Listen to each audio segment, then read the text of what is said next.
Welcome to Politics Unusual. I'm Morgan Mackay. From pro bono legal services to combating anti-Semitism, our first guest has been hard at work. We're speaking with First Deputy Mayor Randy Mastro about the two new offices he's been spearheading and what he's working on next. Then we're speaking with Mark Levine about his Democratic primary win in the New York City Comptroller's race. And we're checking in with New Jersey residents about cost of living concerns. But first, on Thursday, a state appellate court ruled that the Adams administration must implement a package of laws passed by the City Council that would expand access to housing vouchers. Mayor Eric Adams vetoed these laws back in 2023, but the council majority overruled his veto and took him to court. The Adams administration argued that only the state could make these changes to the program, citing cost and lack of available housing. But the Supreme Court's appellate division ruled against them. The Adams administration could still decide to appeal, which brings us to our first guest, First Deputy Mayor Randy Mastro. Thank you so much for being here. Pleasure to be here with you, Morgan. So on this news today, have you guys decided whether or not you're going to appeal? We will definitely be appealing. This would have billion-dollar consequences for the city, and it's something that the City Council did outside the budget process and without following at all the procedures required under state law. So this is preempted by state law, and it also would be a fundamental violation of the separation of powers and how we do budgets in our city. We will definitely be appealing, confident of a reversal on appeal. Other cases we've taken up recently where the council acted in a way that was illegal. The New York Court of Appeals, our highest court, has reversed. So we're confident that we will ultimately prevail, and the consequences are profound. If this ruling were to stand, we don't believe it will. Now that the judge has ordered you guys to go ahead and start implementing this program, if you guys try to appeal, are you guys hoping for a temporary restraining order? Well, there is an elaborate state process. That's why it's preempted by state law. And that hasn't even begun. So we are a long way from having to worry about that and expect the state's highest appellate court to take the case and rule in the interim. So shifting to the city budget, you were just listed as the spearheading this new office, facilitate pro bono legal assistance for New Yorkers and immigrants. Tell me more about this program. And I mean, it just started, I know, but what have you seen so far? Well, the purpose of such an office is that there should be a central repository, a place where indigent New Yorkers who need pro bono services in any variety of areas, constitutional rights, civil rights, tenants' rights, where they need representation, they don't have the resources to pay for it, a place where they can go, that the city is making available to them to connect with lawyers. That's lawyers at private law firms, that's law schools, that's legal clinics. I think that it can be an extremely valuable service. But at the same time, we're creating this office. I have a lot of experience in this area because of the asylum seekers centers and matching up asylum seekers with legal counsel. What came out of this budget with certain immigrants under siege as they try to assert their legal rights to seek amnesty, as they try to prevent deportation, as families are separated, they need legal representation. And this budget has added over $70 million for those types of cases. So this office will also be helping as an extension of the work we did with an asylum seekers center. The main one, the Roosevelt Hotel, has finally closed. That's a measure of how much progress we've made in moving those asylum seekers out of an assistance system. But there are still issues about legal status and deportation and family separation, and now there will be an office to help match those immigrants with the legal services they need and resources to pay for them. Now, you are also overseeing another new office, which is to combat anti-Semitism. How is that going? All I can say is that this is one of, I think, the proudest achievements that we've had since I've been there. I'm so proud of this mayor for doing that. You know, we are at a crossroads in our city. Hate crimes this year alone, over 60% of the hate crimes reported in this city have been against Jews. All the other hate crimes combined don't come close to the hate crimes against Jews. We are meeting the moment, and we are working on mask legislation that is not only addresses anti-Semitism, but addresses hate. People can spew whatever bile they want to that the First Amendment might permit, but they can't wear masks when they do it. Congregate and wear masks to do it. Where are we with that mask legislation? We are building a strong coalition in support of the legislation, and we will put it forward. It has to be passed by the City Council. I think we're getting very close. All we're talking about, Morgan, so people understand, we had a mask ban in this state for over 100 years before COVID. It was a mask ban that served us well through Klan rallies and through other forms of hateful protests where people wore masks. All we're saying is reinstate that ban. Same language, same terms. If you wear it for medical reasons, in light of COVID, okay, that can be an affirmative defense. But reinstate the mask ban that served our city so well and our state so well for over 100 years. Now, the state legislature dropped the ball. They didn't pass that legislation. They passed something that was just an enhancement in the commission of a crime. An additional, yes, but penalty. This is about hateful protests where people wear masks to hide their identities, whether it's the Ku Klux Klan against blacks, whether it's those hateful protests against Chinese Americans after COVID, whether it's Islamophobia, or whether it's anti-Semitism. We are going to stand up against hate. And the way you do that is you reinstate a mask ban. That's standing up for public safety, job one. And we're going to do that, and we're going to fight for it, and we hope the City Council will join us. Now, reportedly, that included in your mask ban proposal jail time for people who break it. I've been hearing, though, that got removed recently. Why was that jail portion removed? Are you guys just looking at fines if people are wearing masks at protests? So again, the legislative process, because we have to work with our City Council. I was going to use the word partners, but but I just said City Council. Hopefully they'll be our partners in this. It was suggested on their end that they would prefer, at least one member would prefer there not to be a period of incarceration, just a fine. So we agreed to do that. That's actually part of the normal back and forth in the legislative process.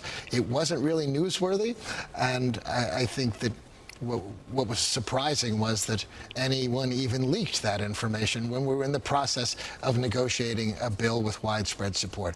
We will continue that process. We'll announce a mask ban soon, and we will urge the City Council to pass it as soon as possible, because we are meeting the moment, and the moment is now for a mask ban.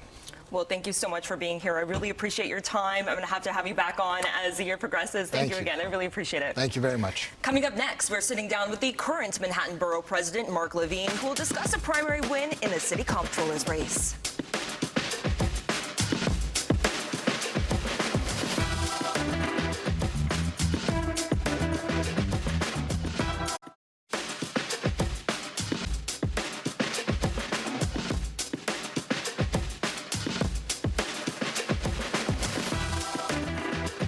Welcome back to Politics Unusual. Mark Levine scooping up the win on election night, defeating City Councilman Justin Brannan and others in the Democratic primary for comptroller in just the first round of ranked choice voting. Levine will now face Republican candidate Peter Kafalis in November. So joining me now is Mark Levine. Thank you so much for being here. Thank you, Morgan. So let's talk about your win, and what do you feel like about your message really resonated with voters? I'm just so grateful that so many New Yorkers put their faith in me. And grateful that we had a coalition that represented the diversity of New York, touching every neighborhood. Feel really proud of what we built. And our message was really simple. We talked relentlessly about the worst housing affordability crisis New York City's ever faced. which is pushing families out, and talked about real solutions to build more housing. We need probably 500,000 new apartments in New York, and we put a plan on the table to use the pension funds in a way that's really prudent to finance affordable housing that people can afford in this city. And we talked about public safety and fixing the broken mental health system and fighting back against Trump. And the message resonated, and really proud that it lifted us to victory. Managing the city's pension fund is just one of the many roles that you have to do as comptroller. Many people don't, I feel like, know really what the city comptroller does. Not only do you guys manage the city's pension fund, you guys also manage and review contracts, city contracts. You guys do audits. What new ideas are you excited to bring to the table if elected? Well, having just campaigned all over the city, I'm well aware some New Yorkers barely know the office exists. It's okay. It is incredibly important. It is the second most powerful office in New York City government, with big influence on our budget, on the economy, and on the functioning of city government. You mentioned the pension fund, which is just massive, and there's 750,000 current and future retirees who depend on that pension fund being managed well. But also real oversight powers to ensure transparency and accountability for the mayor and every city agency, using audit, oversight, investigation, subpoena powers. And I think the comptroller has to be totally independent to support the mayor when they're doing the right thing, but also really to push back. And you need a comptroller willing to do that. Other powers as well, enforcing wage laws in case employers try and cheat workers out of their wages, managing the tort claims process when you sue the city, approving all the contracts, and we contract out for billions of dollars, managing the city's debt. It's a lot.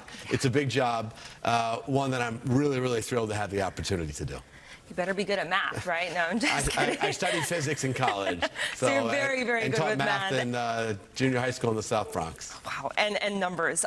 So you got a lot of institutional support in the primary. You got labor unions, and Justin Brannan, the city councilman, was probably one of your top competitors. Yep. He got maybe more of the left-leaning side of the Democratic Party, the Working Families Party, Democratic Socialists. I guess, do you see it? What are your takeaways from you won your race, but on the flip side, when you look at the mayor's race, you saw Zohran Mamdani, who was a left-leaning candidate in that race, him winning by a landslide. I guess, what are your takeaways from that? You know, I got almost exactly the same number of votes in the first round as Assemblymember Mamdani, about 430,000. And actually, we won some of the same neighborhoods. We both won Jackson Heights. We both won Richmond Hill. We both won Harlem. And I think in part it was because of this focus that both of our campaigns had on affordability. So I do think perhaps people shouldn't draw conclusions too hastily. But also, look, I'm proud of the coalition that came behind my campaign, the diversity of it, including labor, including people of all walks of life. And I have to say, going through this great city and experiencing the fabulous diversity in hundreds of neighborhoods was really the thrill of a lifetime. And I'm proud now that the results showed that we were able to bring that coalition together. And you mentioned this a little bit earlier, but as you know, the mayor manages a $115+ billion budget, hundreds of thousands of city employees. Do you see yourself as being a check and balance on the mayor's office? Yeah, you have to be. Look, if the mayor ends up being Assemblymember Mamdani, there are certainly areas that I agree with him on. We talked about affordability, and we have areas of very serious disagreement as well. And you want a comptroller who's going to be independent, who will support the mayor when appropriate and will use the powers I laid out to push back. I will be totally independent. And I'm going to fight for issues I ran on. I'm going to fight to build more housing in the city because we desperately need it. I'm going to fight to fix the broken mental health system. I talked a lot in the campaign about the fact that we have had the inpatient hospital capacity for psychiatric patients completely shrink over the years. And I want to invest in expanding inpatient psychiatric beds so we can bring people in off the street into the care they need, in off the subway, into that kind of treatment.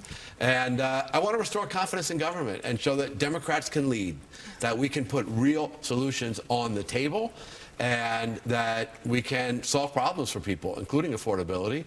And I think there's many ways I would be able to work with the next mayor on those projects, and some I might have to go my own way, but I'm excited for this role.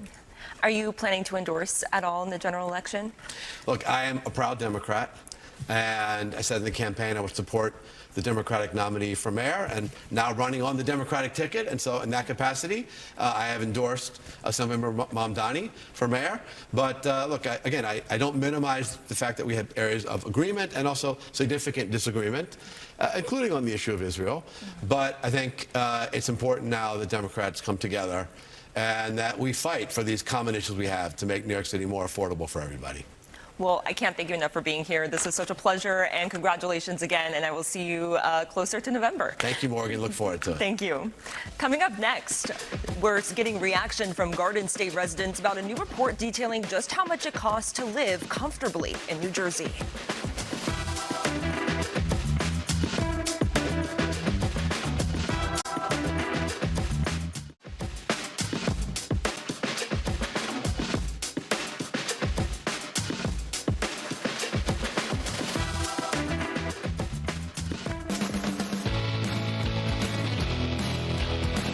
Report found a single person in New Jersey would need to earn almost $109,000 per year in order to live comfortably. That's more than a $5,000 increase since 2024.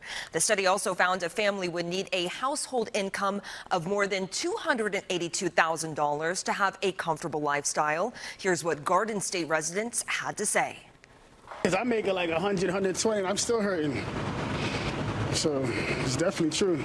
It's like New York right now. Everything's getting expensive. Everybody going to like Philly, Pennsylvania, like that's what it's looking like. Everybody getting pushed out. I just moved from New York City, and that you need close to $250,000 in order to live comfortably. I moved because my rent was too high. Unfortunately for me, I'm good. My bills are paid. I'm surviving. I'm living, and I don't make $100,000 a year. And could some New Jersey newspapers be at risk of losing funding?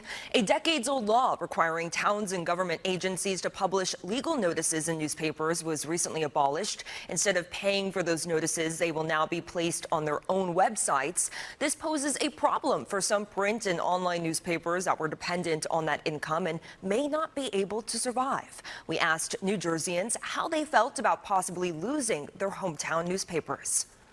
A lot of people say that print is dead, and a lot of people are going online, but some of the legacy stuff might be lost, and that kind of causes some worry. It's just too much time, too much energy, too much staffing for papers to do it, and nobody wants to buy a subscription, so everybody wants it free. So I guess what you're going to have to do is go to the sources and do it yourself. And we'll continue to check in with people across our area. Next up, we're going to test your knowledge of the tri-state region, so stay with us as we take a look at some political history.